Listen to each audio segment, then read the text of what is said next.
lesson, we're done with cells, and we're done with 2015, which is the year that I recorded the part of this lesson that you've watched so far. And we're done with that old 2015 microphone. I guess I need to explain all this. I've traveled forward in time again, and I'm now speaking to you from July of 2018 with a brandy new microphone that makes me sound even better, if you can imagine that. If you watched the videos in the first lesson, which were added in March 2018, then you've already heard this more mature mic as recorded by this less mature mic. Get it? I'm a mic, and my microphone is also a mic, and see, I'm older and it's younger. Man, I just crack myself up sometimes. My goodness. Anyway, in that segment, we showed you the MATLAB desktops for both MATLAB Online and Install MATLAB. MATLAB Online hadn't even been invented yet back in 2015, so I had to jump forward in time in order to be able to use it. And now I've gone back to the future again, so I can tell you about some new data types introduced by MATLAB relatively recently. No matter when you're watching me, this course has already covered all the data types that have been part of MATLAB since back in the 90s.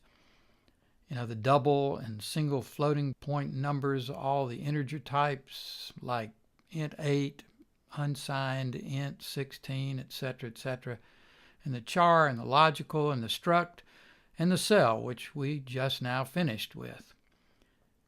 By just now, I mean in the segment you just watched, which was recorded 3 years ago. But in the next segments, we're going to look at some new data types. If you're using an older installed version of MATLAB, you may not have these types. But if you're using MATLAB Online, then of course you'll definitely have them, because MATLAB Online is always right up to date. And speaking of being up to date, I'm using the very latest version of MATLAB, which today is, as you can see up here, 2018A, and which is exactly the same version that I was using when I introduced the desktops in the first lesson. The A in the name means that it's the first version released in 2018. MathWorks has for many years released 2 versions of MATLAB per year. The first one shows up in March and is labeled with an A. The second one shows up 6 months later in September and is labeled with, you guessed it, a B. The changes are usually not big, so you can stick with one version for a year or 2 or even 3, and you'll still be fine. We'll add one new video segment for each new data type that we think you should learn about. And you can look at the title of each video to see the name of the type and the version of MATLAB in which it was introduced. The segment that we're in now, for example, is entitled The String Type, introduced in 2017A. You may wonder how the string type, which we are introducing now, relates to strings, which is the title of an earlier segment in this lesson. We'll talk about that relationship in great detail in a few minutes, but a quick overview is that both of these types are used to hold words, phrases, sentences, etc. But as we point out in the earlier segment, the type of the strings in that earlier segment was char, not string. There were some problems with using char to hold strings, and MATLAB introduced a new type with the name string to solve them. We just finished using the old string right there near the end of our segment on cells when we formed the word strawberries. Let's get some more strawberries.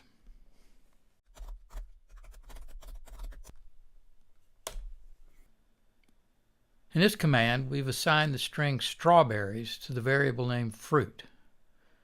Let's determine the type and dimensions of fruit by using the class function and then the size function. So the function class tells us that the type of this variable is not string at all. The type is char, which you can see right here. The name string is just an informal way of saying a vector of chars, each of which is printed on the screen as a character, S, T, R, A, W, B, etc.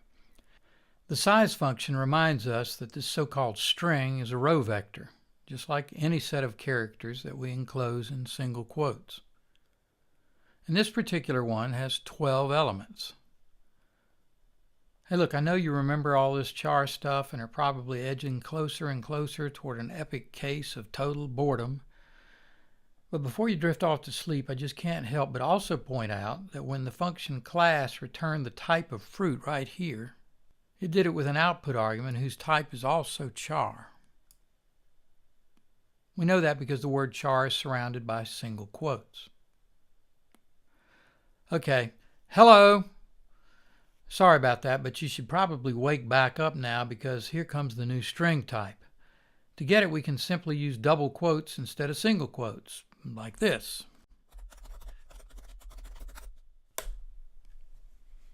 So there you go. You are looking at a new string. You can tell it's the new string because it's surrounded by double quotes instead of single quotes, the way the old string was. And there's something remarkable about these double quotes. Other languages like C, C++, and Java have used double quotes to denote a string for decades, but double quotes had to wait 40 years to be given a place in MATLAB. Congratulations, DQ, you're in the game and you're looking good. Note that our new string type gets the same purplish pink color that we got when we typed in a char. So there we are. We now have our first new string, or to put it another way, we have our first string. I'm not always going to say new string for two reasons. Number one, you can figure it out from the context whether I'm talking about a string that is a char vector or a new string. And number two, I'm tired of saying new string. If we need to distinguish, I'll call the old version a char vector or a char string or just a char. Otherwise, string means new string. To prove that new fruit is in fact a string instead of a char, let's check it with the class function. Sure enough, it's a string. But the class function still gives its answer in the form of a char vector, no matter what type of input it gets. We'll talk about differences between chars and strings in a minute or two, but first let's talk about a similarity. Probably the most important similarity is that almost any built-in function that's designed to process a char vector will process a string in the same way. The prime example is good old fprintf. As you can see from these two commands,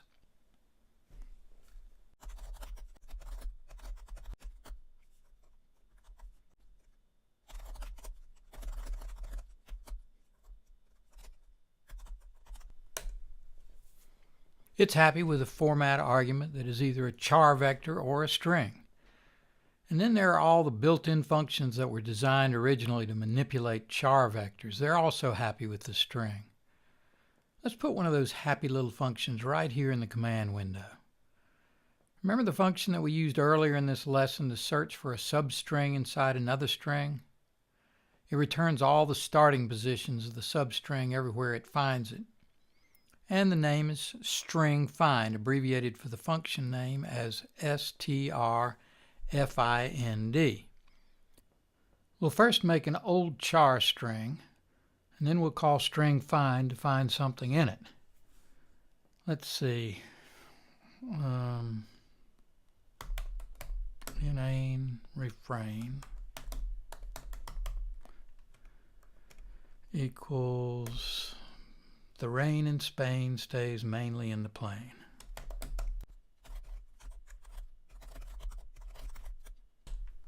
So we've got the string to search in, and we're going to search for, I don't know, the string in, like this. There, string find happily searched through the string in the first argument, looking for the substring in, which was the second argument. It found it in 6 places and gave us the index for each one of them. Now maybe we want to have another happy little string find function call. And let's do something different with this one. Let's give it a string for the first argument instead of a char vector and use the same second argument. Riddle equals bushy-headed trainer in an art form mainly planar.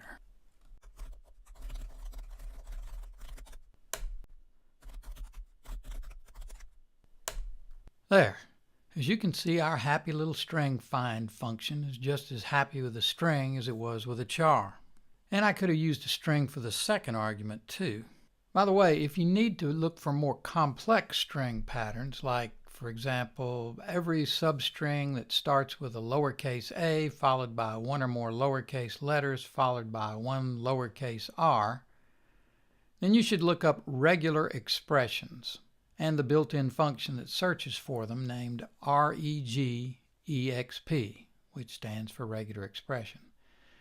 It'll take you a while to get used to it, and by a while I mean days. But here's how to tell it to find that substring example.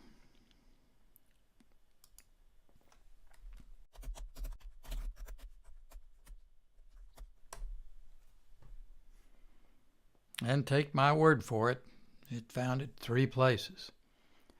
I could show you lots of examples of such string functions that were originally designed for char vectors but also work for strings. But for now, I'll just show you that the function upper works fine with both types and let it go at that.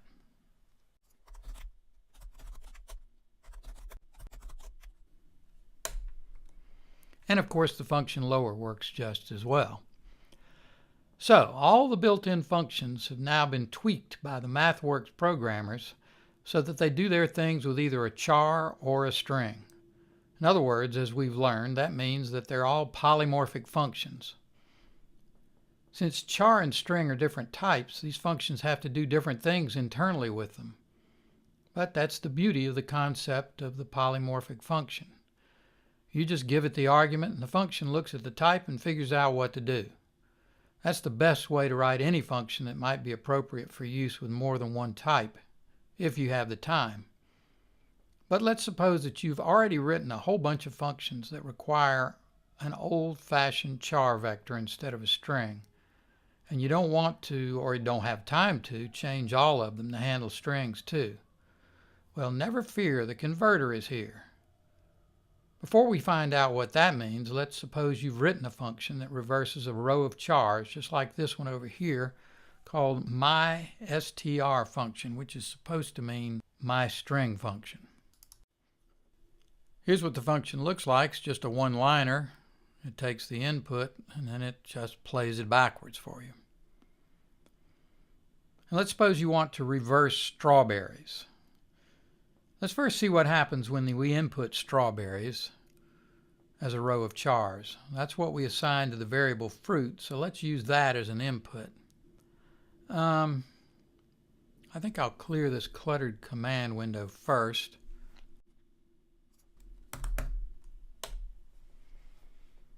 And let's move this command window underneath the editor so we've got a little bit more space. There we go. Clean slate. All right, now let's try out our function on the char vector strawberries.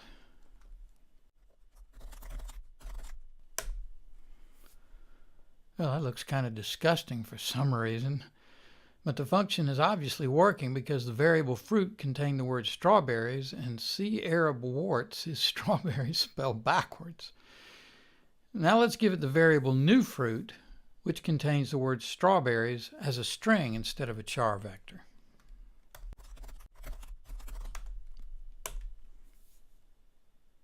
Huh. Didn't do anything. I'll let you figure out why, but I'll give you one hint if you need it. Think about how many elements there are in the input variable new fruit. There's only one. A string, no matter how many characters it contains, is just a single element. So how do we get this function to reverse a string? Well, we can convert the string to a char like this using the function char.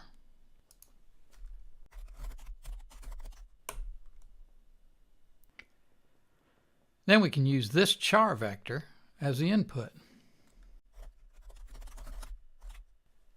which gives us a char vector as output, and we can convert that output to a string. We need a little more room.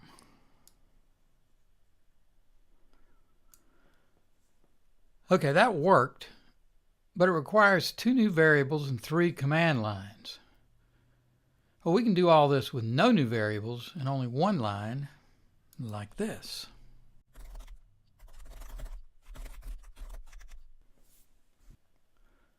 So here we've converted new fruit to a char,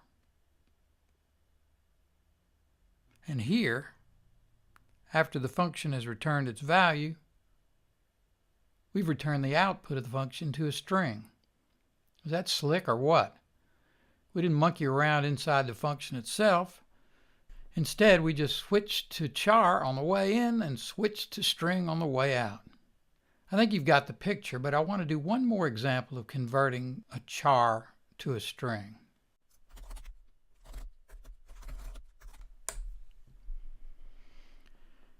This example reminds us that in order to insert a single quote into a row of chars, you have to include 2 single quotes back to back.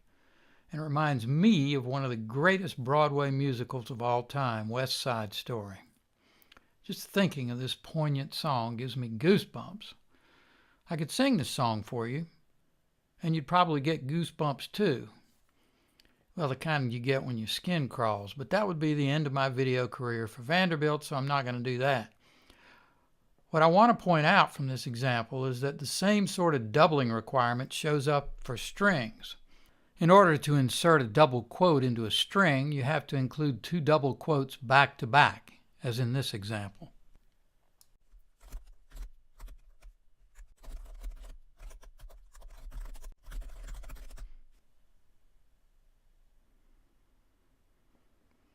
Some people make your skin crawl for a living. Andy Serkis is amazing, but as you can see, I had to put a pair of double quotes around my precious to end up with just single double quotes. By the way, you might have noticed that there's a double comma too, but unlike double quotes, the commas come through doubled in the string itself. That just shows that this double to single business doesn't happen with any other punctuation marks, or any other characters for that matter. Don't I have quite the knack for making simple things sound complicated? Maybe that means I'm a really bad teacher.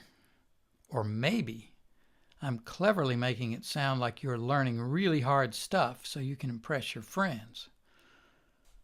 Of course, it's not really hard at all, but the single versus double quotes business is the most obvious difference between the 2 types.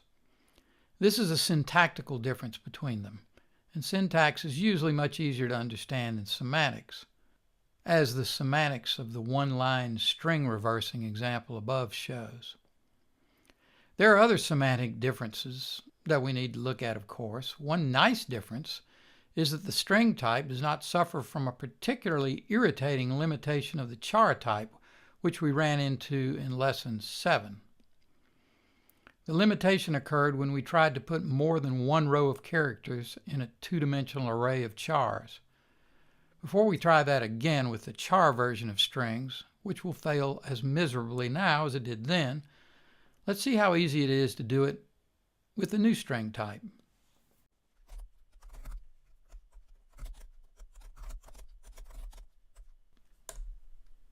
Here, 3x1 string array means that there are 3 rows, 1, 2, 3, with 1 string on each row. Regardless of the number of characters in a string, it's just 1 element. And since there is just 1 element on each row, this is a column vector. Okay, now I'm going to try to make a stack with the char version by using single quotes instead of double.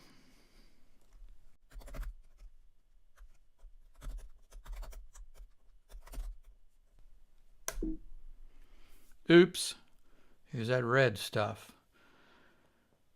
Dimensions of arrays being concatenated are not consistent. We saw this same error earlier in this lesson. The error was worded slightly different in the 2014B MATLAB that I was using then, but the problem was exactly the same. That problem is that in this second command, this one, we are trying to make an array whose rows do not all have the same width.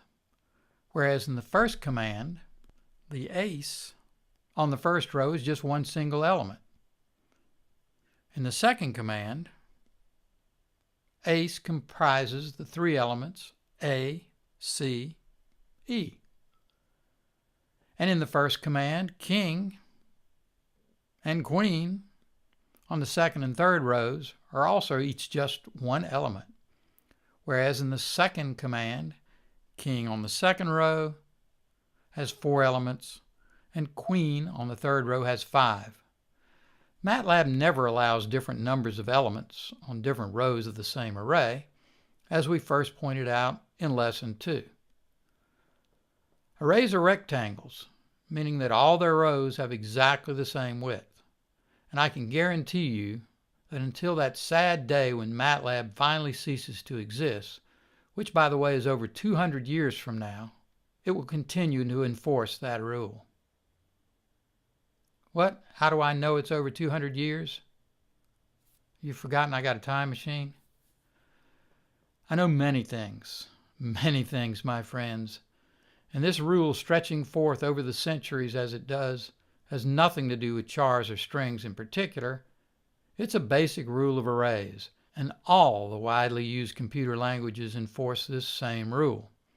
As we saw back there in Lesson 2, you'll get the same error if you try to sneak around and put different sized rows into an array of doubles instead of chars.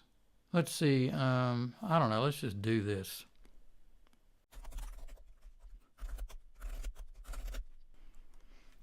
There, the first row has 3 elements, the second row has 4, and the third row has 5. Now let's hit enter. No go. Different type, same rule, same error. If you really need a stack of different length strings of type char, you can use this handy little trick.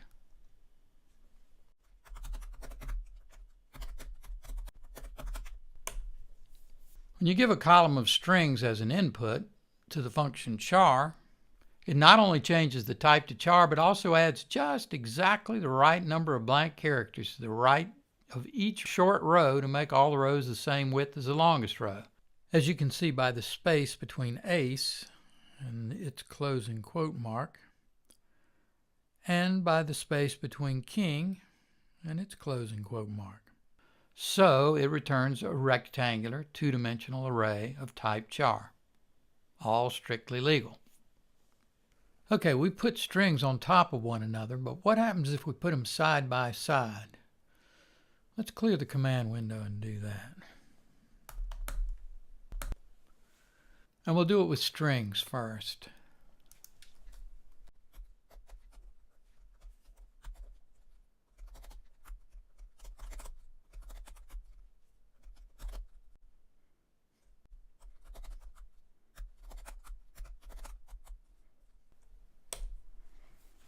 No surprise there, we put in 3 strings in a row and got out a row of 3 strings, which is, as MATLAB says right here, a 1 by 3 string array. Now let's try the same thing with the char version.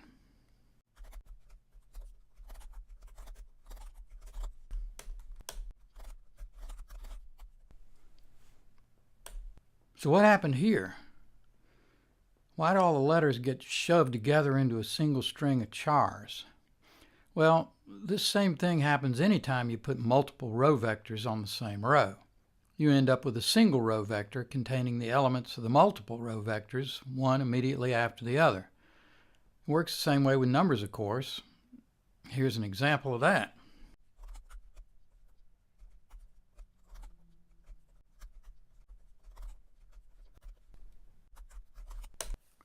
When you combine multiple strings together to produce one string, you are concatenating them, which we've talked about before. And after strings are concatenated, you can't tell where one ends and the next one begins. But sometimes concatenating strings is exactly what you need to do. So how can you concatenate strings? Well, you just add them.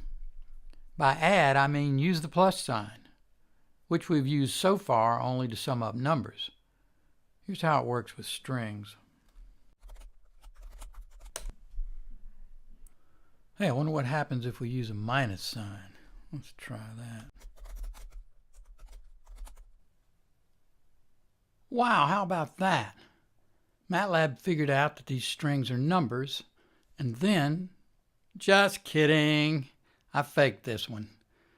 Here's what really happened.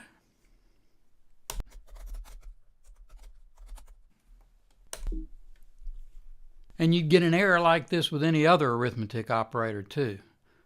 The plus sign is the only arithmetic operator you can use with strings. Enough with concatenation. Let's clear all that away. And get back to conversions. We've converted between strings and chars, but what about converting between strings and other types? Well, for openers, you can convert any number to a string. First, let's look at 4 examples with numbers of the type double, which is the default number type in MATLAB.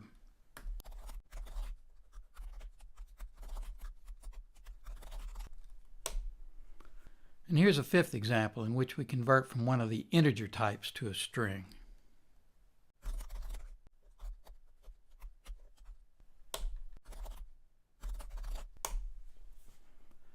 This works for all the other number types too. Okay, these examples came at you pretty fast. Let's examine them a little. The 2nd and 4th examples, here and here, show that only 4 digits after the decimal place are given in the string. This is MATLAB's short precision, which is the default in the command window. The 3rd example shows that the string function also uses the default number format of the command window, which is fixed point, instead of floating point, which was the form of the input for this example, as you can see here. The 4th example might seem special because the input was pi, but remember that the input argument pi is a function that returns a double, and like any input argument to any function, it's evaluated before it is passed to the function string.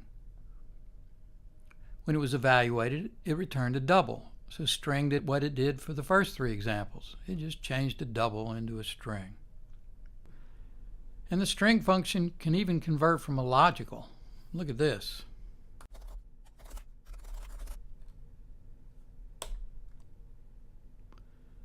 And here's a really nifty example.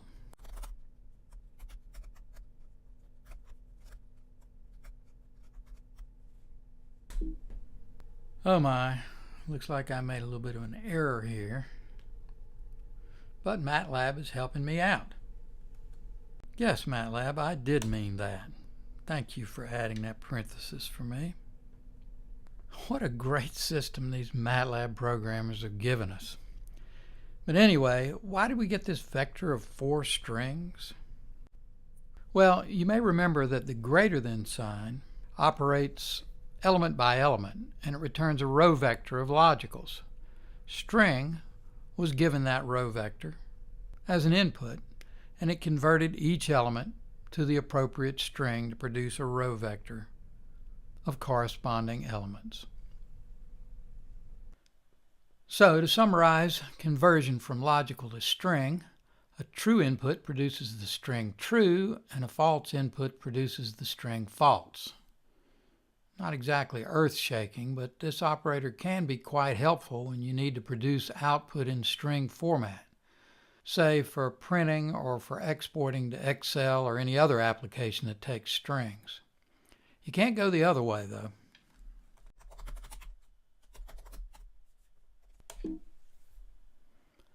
As we learned when we tried to do subtraction on numbers written as strings, MATLAB will never try to determine the meaning of words in strings.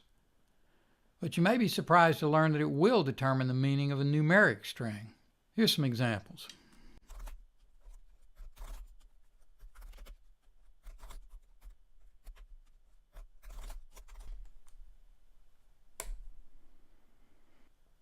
By the way, only double is capable of this trick of reading numbers in strings. You can't do this with other number types like int, uint, etc.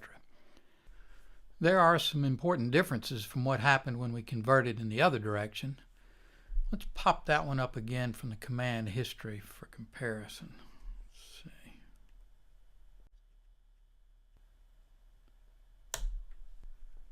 The only difference that you can see here is in the fourth example.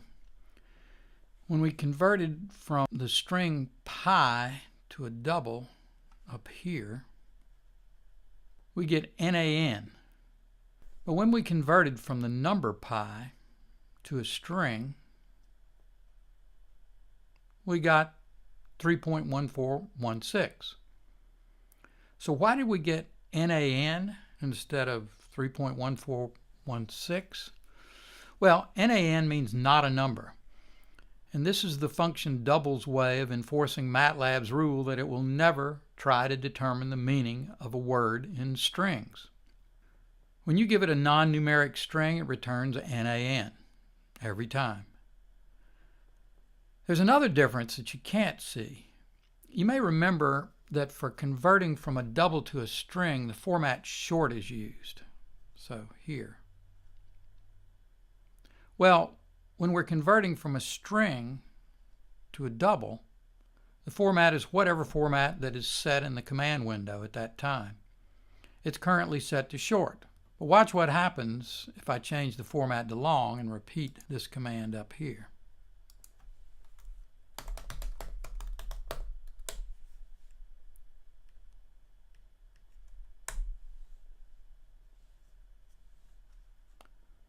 Let me make this window a little bit bigger so you can see what's going on. So what you want to compare is this command and this identical command. And look at this output. For this number, we got 1.1235 because at that point the format in the command window was short. Now we get all these extra decimal places. I'm going to take it back to short because that's the way I like it. Before we continue, we should check to see what happens when we give double the old char type of string instead of the new string. Here's a head-to-head comparison. String first, char second.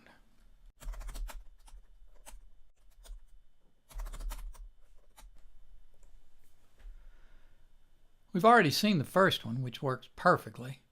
But what happened in the second command? Yeah, we talked about this earlier, but in case you've forgotten, let me go over it again. The argument to double in the second command is actually a vector that contains two numbers that are codes for the two characters that we call 1 and 7. So with the char argument, double gets a two-element vector of numbers, and it converts each of these numbers individually from char to double. That's quite a different thing from what double does with the new type of string. In that case, the string is treated as a single element, and that single element is translated into the single number 17, right here. We showed you a way earlier in this lesson to convert the entire char vector into a number with the function string to num, which is abbreviated str to num. It converts the char vector properly into a scalar double. But I want to show you a new function for doing that called string to double. It's abbreviated str, I'll just type it.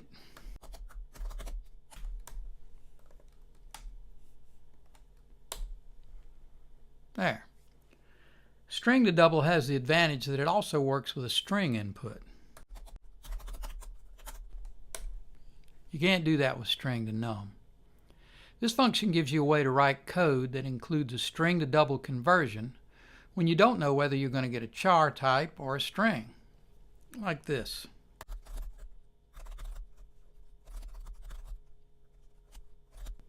There. If rand_n returns a random number greater than 0, then unknown will be a char vector.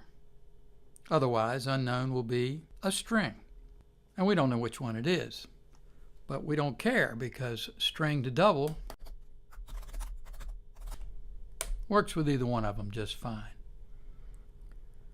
So that's great, but I have trouble remembering the names of all these functions. Is it string to num or string to double or string to number, or I can't remember all that. So if you're like me, you just do this. There. String converts unknown to a string if it happens to be a char, and then we're handing double a string and everything's fine. Of course, we're making MATLAB run 2 functions instead of just 1, so we might be making it a little hard on MATLAB, but that's a lot easier on us, and that's as it should be. We are, after all, the masters, and MATLAB is our obedient slave. Sometimes, though, MATLAB is not so obedient, like when I ask it to convert a string to an integer type, which, as I already warned you, doesn't work.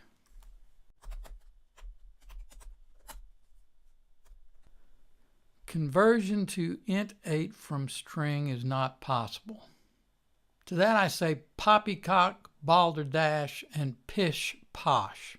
If you're watching this sometime in the future with a MATLAB release that's later than 2018A, and you might not get this error because this conversion is definitely possible, and all the red print in the world won't convince me otherwise because I can prove it. My proof goes like this. MATLAB can convert from a string to a double, and MATLAB can also convert from a double to an int8. So invoking the principle of transitivity, we know that it can convert from a string to an int8. In fact, we can do it indirectly in one line like this.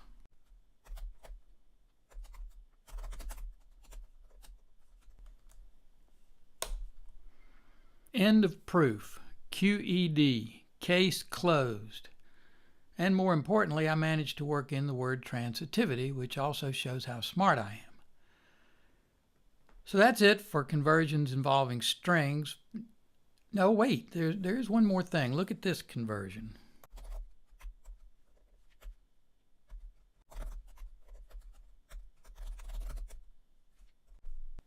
Here we've given the string function a cell vector containing a double, a logical, and a char vector, and it converts each one of them and returns them in a vector of strings.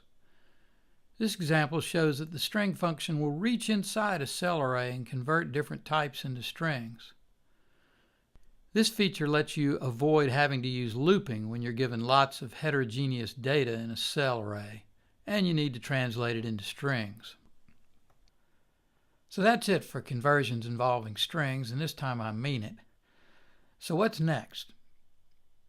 Well, so far we've treated our new strings as indivisible elements, but they of course comprise a sequence of individual characters. So what if we need to access those individual characters? We learned earlier in this lesson that with the old char strings, we could use normal vector indexing. First, let me clear this command window. Remember this example?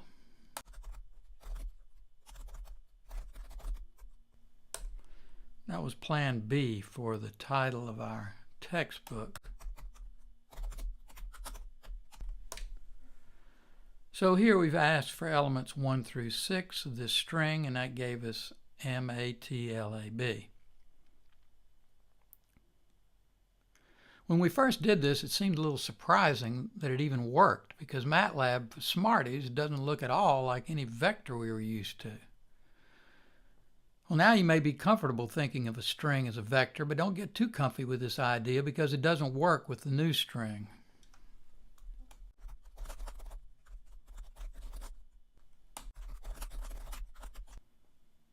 It doesn't work because a new string is just one monolithic element, and you can't index into an element to isolate individual characters any more than you can index into a double to get an individual digit. I mean, like this, for example. This isn't going to give us the 7. There's only one element. We asked for element 2, so index exceeds array bounds makes sense, just as it did when we had a string with just one element. But you can do it another way with strings. Here's an example showing you how using a new function called extract between.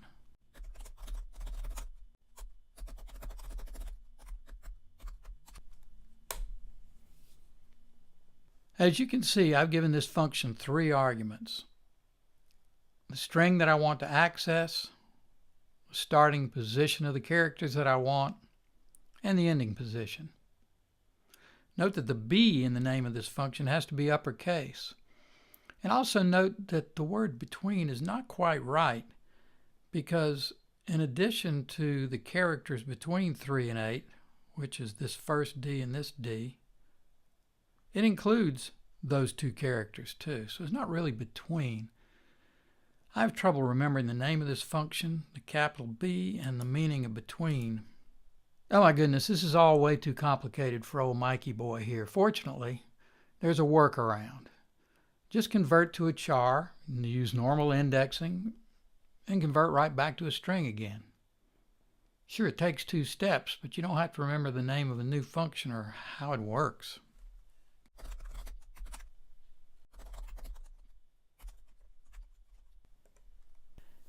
Yeah, I'm sure some people at the MathWorks think I'm wrong to teach this method, but I love it. And if loving it is wrong, I don't want to be right. Here's another example.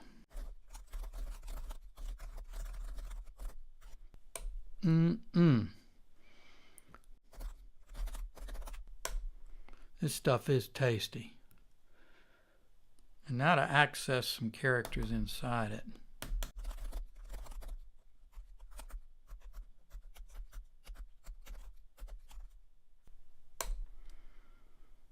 Oops, I guess I should have left the semicolon off. But when you do it, you can leave it off and see the answer to the riddle I gave you 30 minutes ago. Wait, you are doing everything I'm doing, right? Don't be that guy standing over at the side in the yoga class. Okay, I like converting to a char vector and indexing better than using extract between. But the function extract between does other things too, such as extract the part of a string that comes between 2 substrings inside it, as in this example.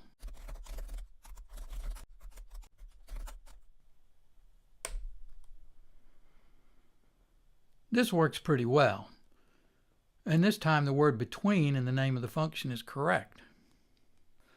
So I'll be the first to admit that extract between does have its place, and so do its sister functions, extract before and extract after. Yeah, there are 3 extract functions. There are a couple of insert functions too, and by now I'm sure you are guessing that there are lots more built-in functions for working with strings and or char vectors. Yep, you're right, 58 of them. 58 functions that MathWorks considers to be the basic functions for working with this data type. And we better get busy because we need to go over every single one of them in detail. So get comfortable because, just kidding, that is not happening in my class. Instead, I'll show you where you can find a list of these functions with links to explanations for every one of them. You can figure them out yourself. I know this because you've made it to lesson 7. I can see also that you happen to be, let me check here. Yeah, you're in the top 5% of the students taking this course. So for you, this should be a walk in the park. Okay, time to clear the command window again. And then I'm going to type doc. And up pops this help window with a document page open that's called MATLAB documentation. To find those links to all 58 string and char functions, here's what you can do. Click on MATLAB, which opens a document page called MATLAB. Click on Language Fundamentals. And just to show you that I can, I'll click on this link on the left over here. These are just links, without all the explanatory text. Both sets of links, the ones on the left and the ones on the right, take you to the same places. And there we go. That closes the MATLAB page and opens up the Language Fundamentals page. Click Data Types. And now we're looking at the Data Types page. Finally, click Characters and Strings. Okay, here it is at last, the list we were looking for. The list of built-in functions for working with characters and strings. Wait, you know what? Before I get into the functions for characters and strings, I want to show you that there are other lists of built-in functions that you might want to consult from time to time. For example, let's go back to the previous page by clicking this left arrow up here at the upper left. And that takes us back to the list we were looking at before. And then let's click, let's click Numeric Types. And here's a list of functions that work with numeric types. You can scroll down and see all of them. These are functions that are deemed to be basic numeric functions in MATLAB, so the list leaves out square root, for example, and cosine, and hundreds of other built-in functions that also work with numeric types, but aren't considered to be basic. Okay, let's go back to characters and strings by clicking the left arrow, and then clicking characters and strings, and here we are again. The functions in this particular list are hidden from view right now. All you can see are subcategories. That's nice and organized, but if you want to see a list of all the character and string functions at once, just click this teeny tiny expand all over here at the right side, and there they all are. And we can scroll down. And here's extract between, which we've just introduced. I'll click on that, and up pops the help page for that function. Now you can see all the ways that you can use extract between. And this is exactly the same help page that you'd get if you typed doc extract between in the command window. So, sorry, what? Why'd I do it that long way? What do you mean by long? A long way. Oh, I see. Got it. Why did I go through all those other doc pages when I could have gotten here in one command? Now see, just asking me that question proves that you're in the top 5%. The greatest contributions to human thought are questions, not answers. Answers are literally in second place. And here's the answer to your excellent question. It's the only way to find what you can do when you can't remember the name of the function that does it, or have never even heard of the function. What we've just shown you about navigating these documentation tabs will get you to any basic function in MATLAB for any data type. Okay, let's tidy up, because we are done with our introduction to the new string type. And we need to get ready for another new type.